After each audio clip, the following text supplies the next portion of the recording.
น่ากินอ่ะกินปะขอพี่ไปซื้อขอพี่หน่อยอร่อยเลยเราป่าเตะบอลไม่ใช่หรอไปอยู่มันได้ไงจะบอกว่าเลิกกันแล้วไงเลิกที่อะไรที่อย่างเงี้ยพี่เจน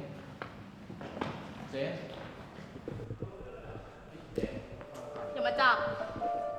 พี่ฟังเราก่อนให้ฟังที่อะไรก็คือเรากับมาแค่เพื่อนกันเลยเป็นแค่เพื่อนกันการที่กลับไปคบกับแฟนเก่านะเป็นแค่เพื่อน